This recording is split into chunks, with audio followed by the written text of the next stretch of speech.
You don't have to be a millennial to be socially savvy. We believe anyone can join Generation Social Media, and your journey starts now. This is the Generation Social Media Podcast by Chatterkick.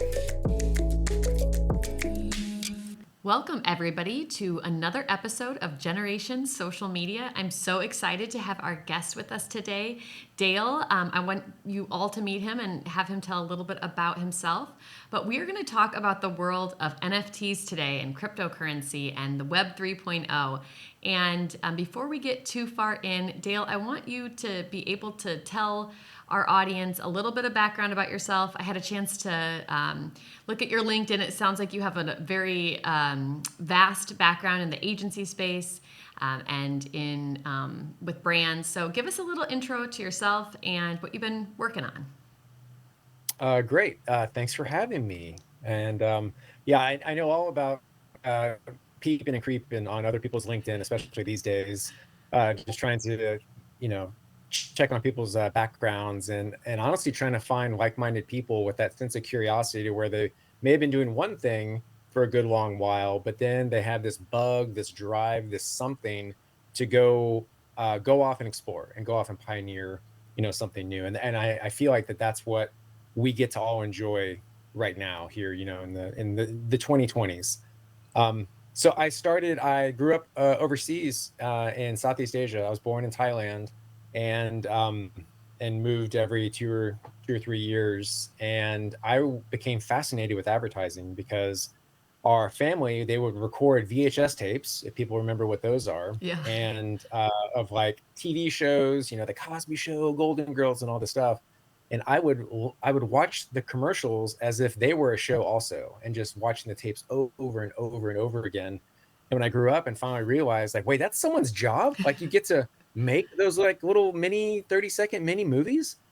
And so I just loved the thought of advertising.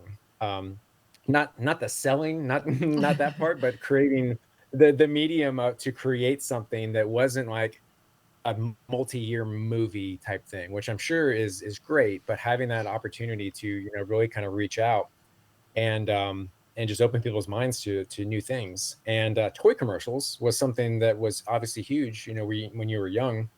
And so I did join the agency world on the creative side, doing a bunch of things for Pepsi and Frito-Lay and Pizza Hut as some of the first things, which is a huge blessing to start your career off with some big clients. But then we had an opportunity to start working on Hasbro toy spots, which was like, my gosh, this Right, is like dream job. manifested. It's all come together.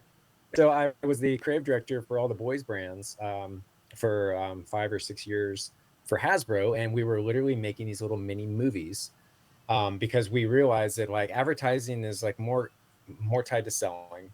And we wanted to actually create content. We weren't calling it, oh, here's a 30-second piece of content that we're going to advertise with, but that's what we knew that kids were into. And then that evolution was happening. And then I started to look around and saw budgets, particularly for broadcast, kept on coming down, kept on shrinking. And so that's when I was trying to discover what else is out there, like what other interesting things are people gravitating towards. And so that became kind of the sponsorship activation space. So I then transitioned to do things. I led all the creative endeavors at the agency I was at the time for AT&T, which they sponsor so many interesting things Yeah. Across entertainment and sports. And so I was able to do that and bring things to life physically. And then, you start to see like, oh, geez, I think there's another shift coming on. And about 2017, that's when there's a small group of us that would give these little tutorings to the agency. And that's when this whole notion of blockchain, something, Bitcoin, Ethereum was going on. And we, did our best to present this to the entire agency. But it was one of those moments where I was like, please don't ask me one question That I because didn't study I up feel on, so right? over my skis. Yeah. Um, but I had this fascination with like, I don't totally know what it is, but I know that there's something there. I was then offered the opportunity to lead the lead creative for the Dallas Mavericks, the NBA franchise here in Dallas. And so I had to explore that, because there's only like 30 of those, that ever exist. And so I did that across about 3 seasons there. But that's when the NFT, the DeFi, the decentralized finance version of where things were in 2017. That's where it began to shift and have that creative twist to it, to where things, it is easier to kind of wrap your head around the idea of like a digital collectible. Mm-hmm. If you know what physical collectibles are, digital collectibles, like, okay, I think I totally get it. And that's when I started to get even deeper. COVID happened. I was able to, really on my off time, not having to drive in, I was able to convert that into really trying to find out what the underlying technology is and what you can do with it. And then oddly, being on the inside of a sports franchise more stifling than being on the outside, Mm-hmm. because you think you have all the access to all these, different players and opportunities there. But all of us on these different teams, we had our own little chat, Discord going, but we couldn't do anything because all the rights are tied up for player likeness with the Players Association, with the whistle to whistle action that was all tied up with the broadcasters, and so the team like kind of oddly doesn't have much as far as like what we could bring to life for NFTs. And so last Labor Day, I made the jump from uh, doing what I was doing at the Mavericks over to what I do now with Zealous, which is we have this syndicate of interesting things going on in the Web3 space. Everything from a crypto wallet to a Web3 consultancy for brands, to a comedy platform. So there's there's all kinds of interesting things, but it's so exciting because I feel like back in the day when the internet was getting going, I was too young and I missed it, Mm-hmm. and so I felt like I was like stuck on the beach as everyone's surfing the web. But now I feel like I didn't want to be stuck on the beach again, so that's the jump I made. And if that was surfing back then, like this is full on jet skiing. That's what I tell people because it's like much faster. There's some real octane behind everything.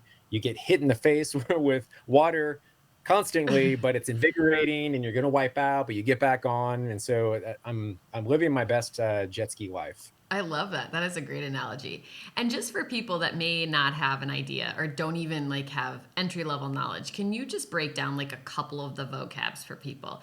Sure. NFTs, crypto, which I think most people know, Right. but any of the other things that we may talk about today, just so people.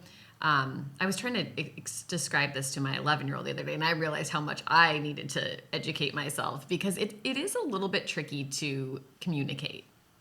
It is very tricky, and the space has done itself no favors with all the jargon and terminology, and it'll make your brain sweat. And in some of these conversations we've been in with some very high level people that are very accomplished and very good at what they do, and when we're talking, you can almost see like they're like wiping their eyes and they're kind of like wringing their hands because it's the first time that I feel like they're on their heels. They've always had an idea of like where we're going, and like I know how to get us there, and like let's all team our way to the top. And now it's just like I don't know what's going to work, and like I don't think anyone there.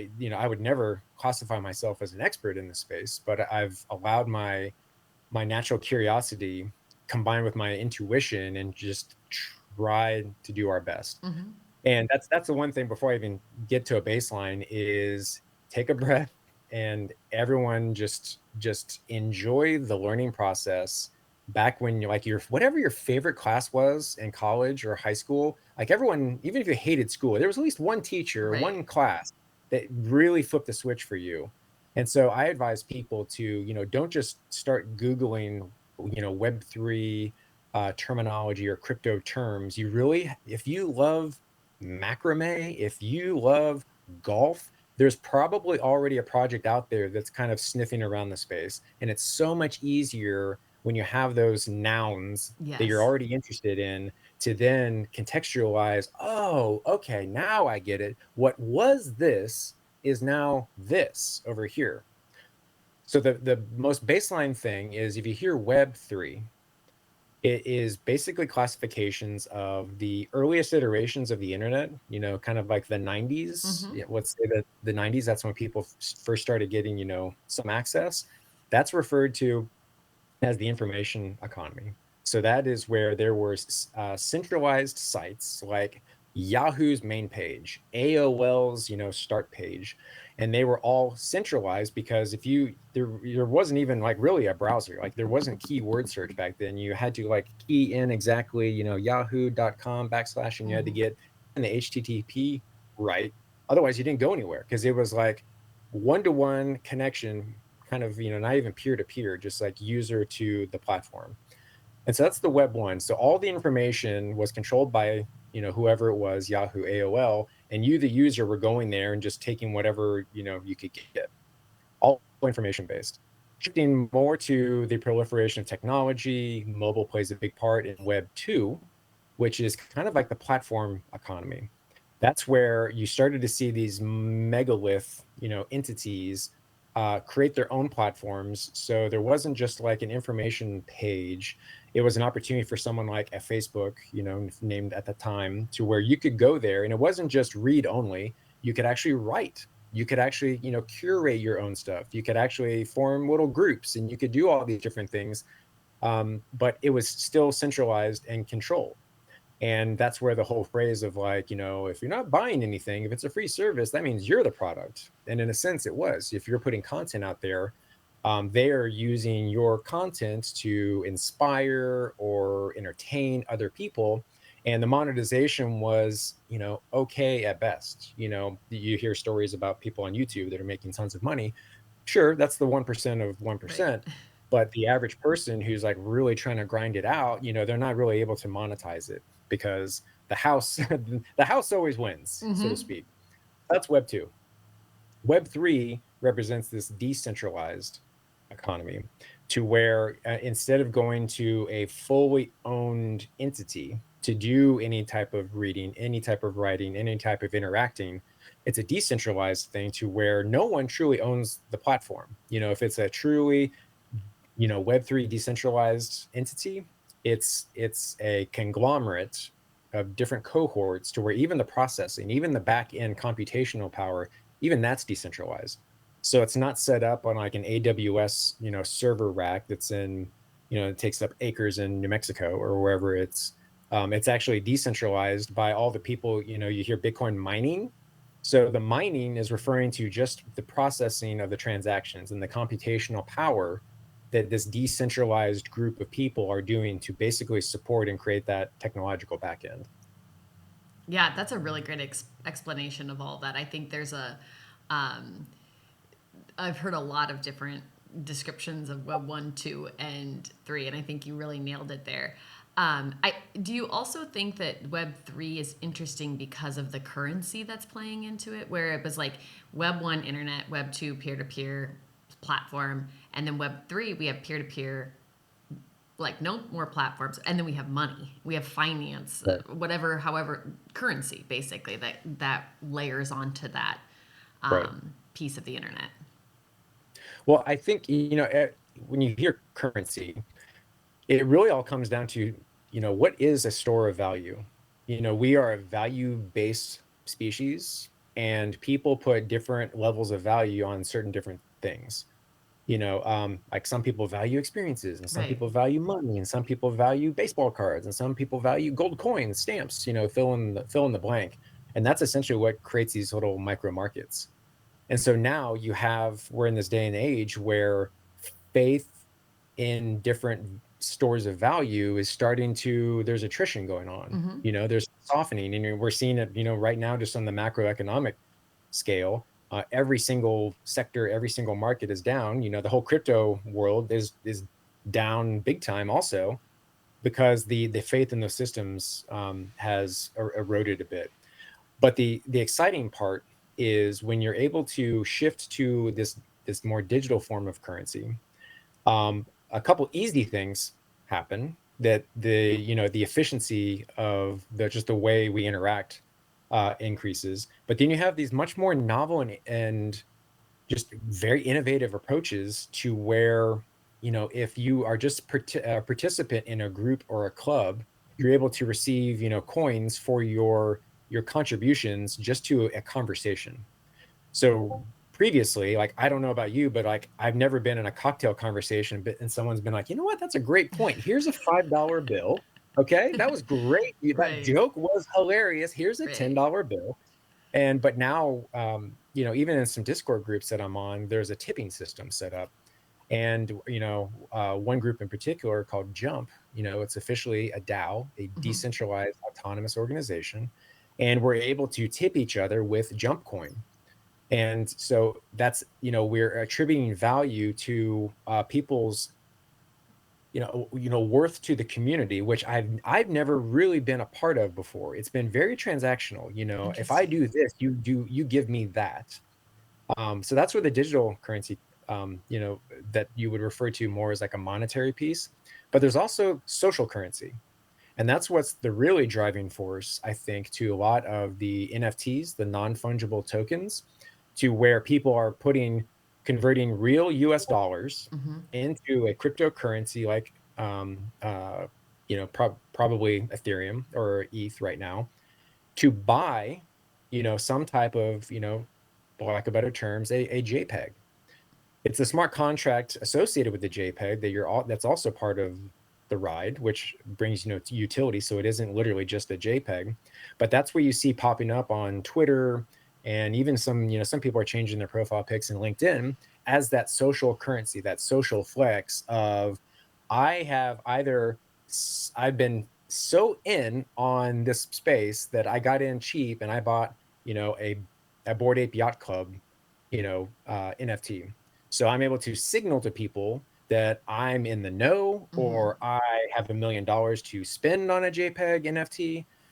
So that's that other social currency, that is a very real factor. That's the reason why some people buy super fancy shoes and drive super fancy Right. cars. Not because like, oh, I just love the performance of my 16 valve sports car.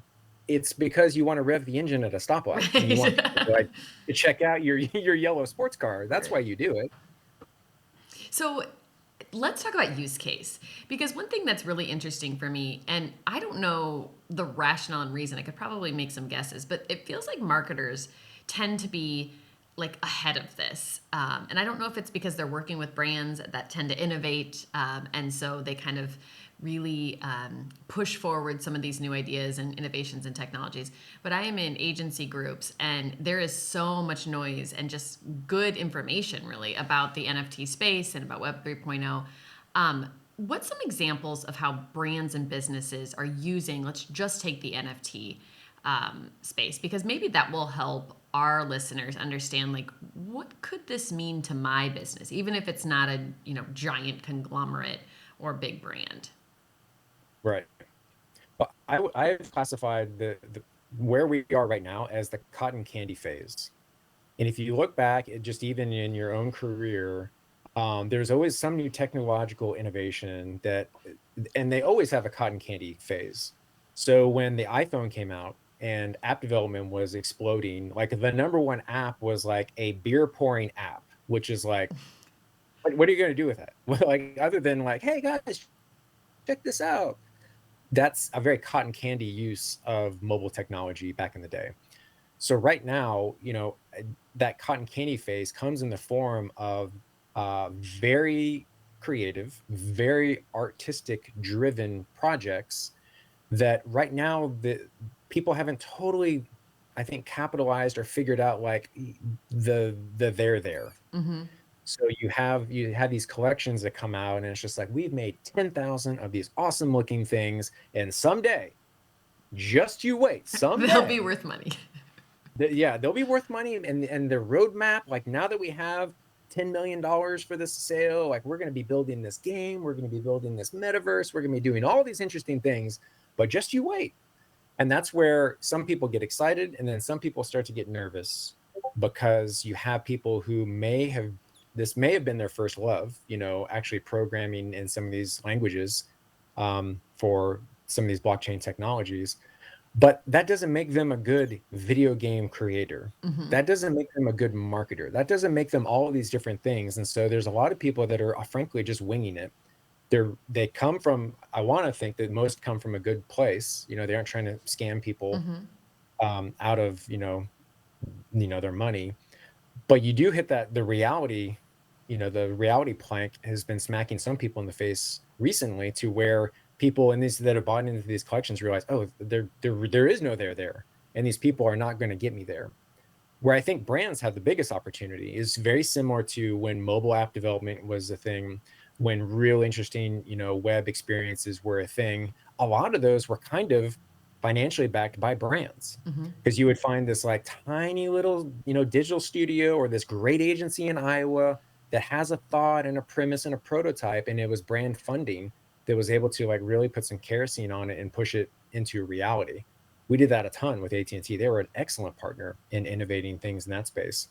So I think what we've been in our discussions with different brands is whatever you do, even if it's a test, and I definitely encourage doing these small little tests, Hmm. but it has to be so tied to what your brand represents and what people recognize your brand for. Otherwise, it's just going to be a total, head scratching WTF moment for people. So that becomes an interesting exploration to where, again, you have the hand wringing moments where people are like, "Oh my gosh, what is our brand? Like, what is Right. authentic? What is life?" You have these existential moments where people are trying to figure out, as a brand, who are they really, and does that actually mesh with who people think you are?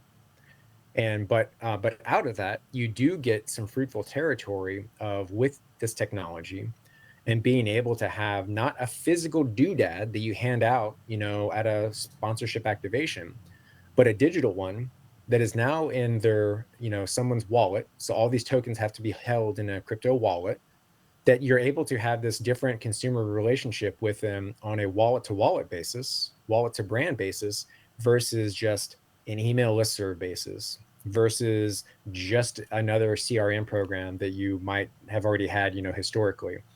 And so that's where you start to figure out that if you have a programmable piece of software, which is essentially a token in someone's wallet, could it evolve over time? Could the graphic, Starbucks, they came out and they're like, oh, we're doing NFTs next, uh, maybe this year, who knows? But I'm very curious, like, what is that going to be?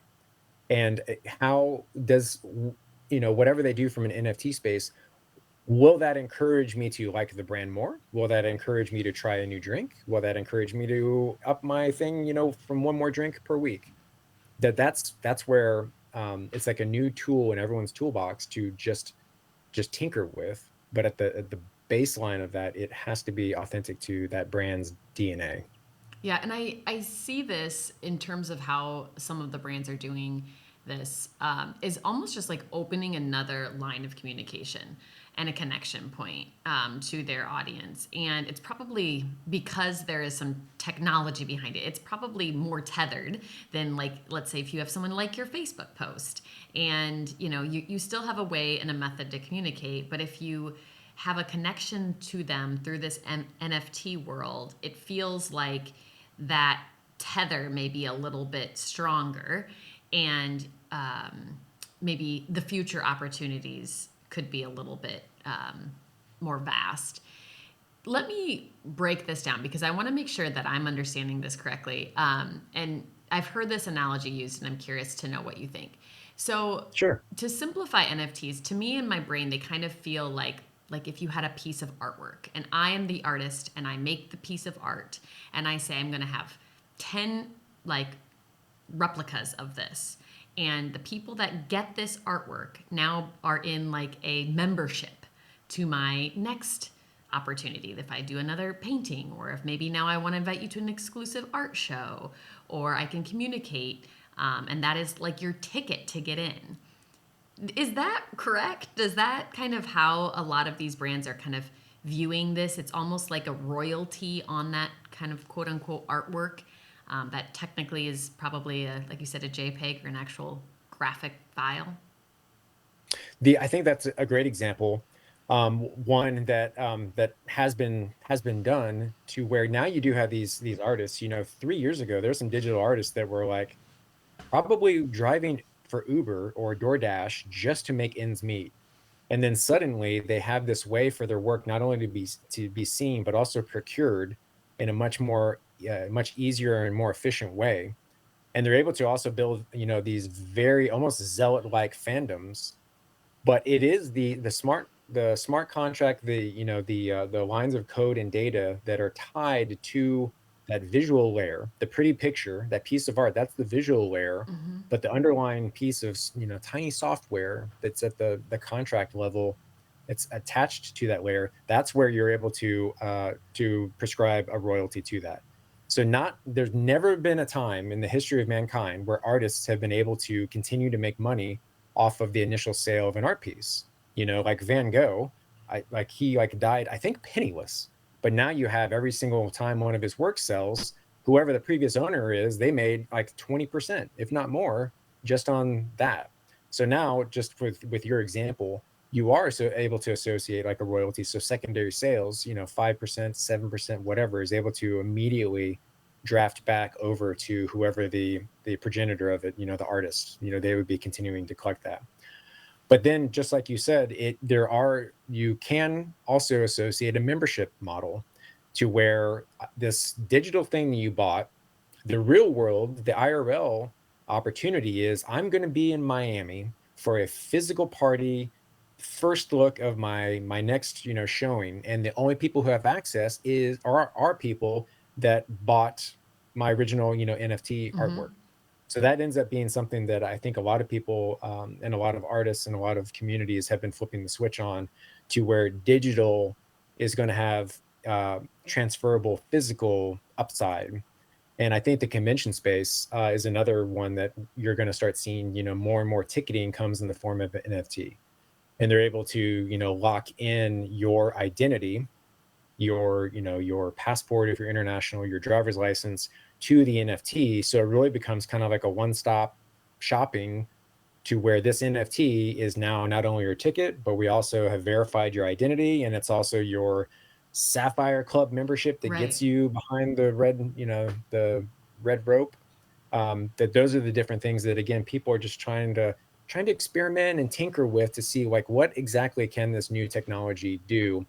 But by all means, we are on the if this is a new big bang, like we have just kind of exploded into it. So I think it's only going to get cooler, more innovative, um, theoretically more price efficient, because things right now, and people hear about, that's so expensive, gas, which is referring to the transaction fee. So all the decentralized miners out there, you have to incentivize them to process your transaction. That comes in the form of what's called gas.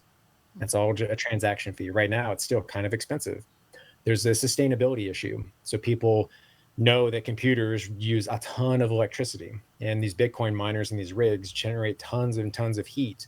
But even that's going to get better. It already is better than it was, 3 years ago and even a year ago.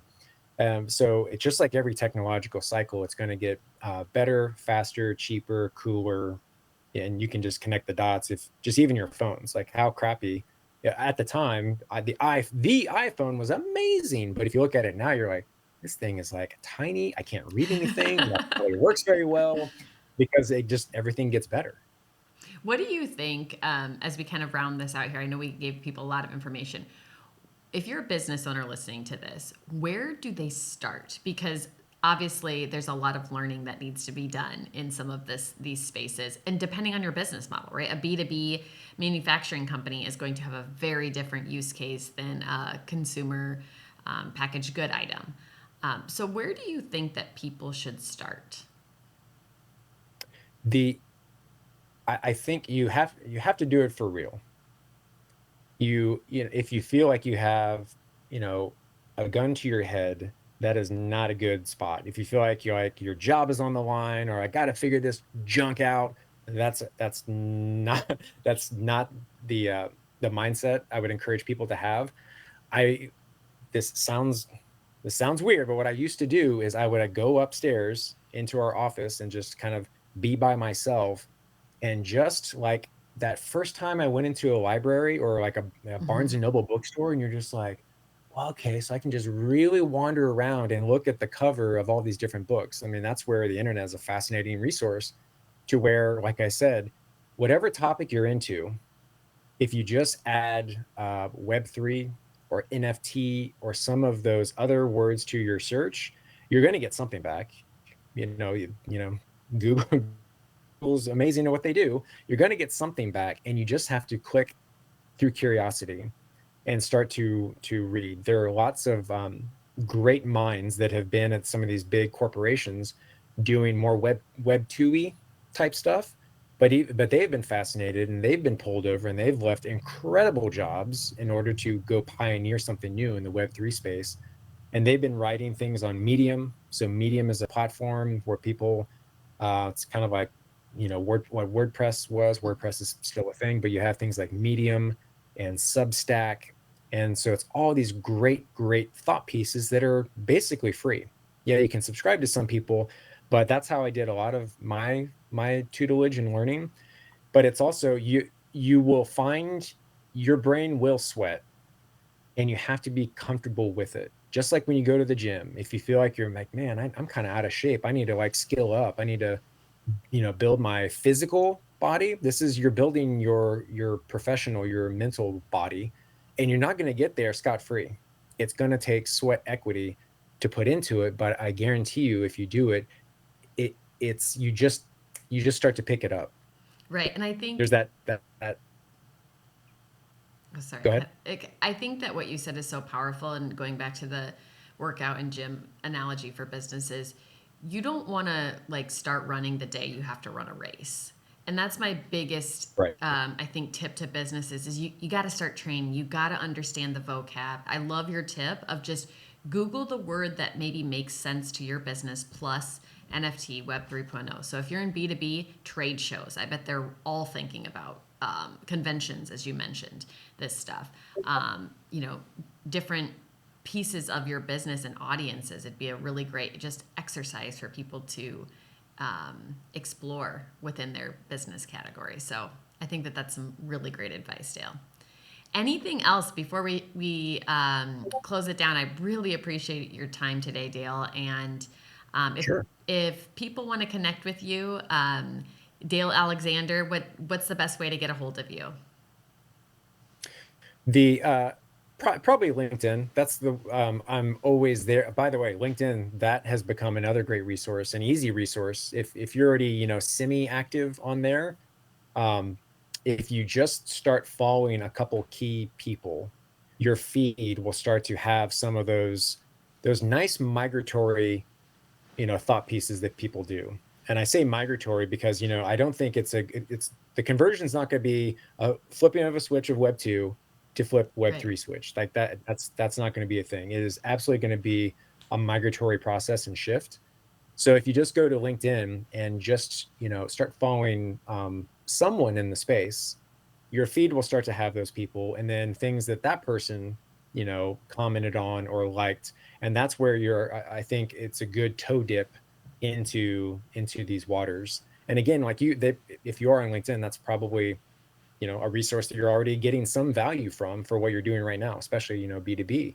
It's a great resource. The crypto Twitter is absolutely a thing, but it can be a bit It can be a bit messy. much. Yes. Because even me sometimes, I'm just like, what are we doing here? Like, what happened?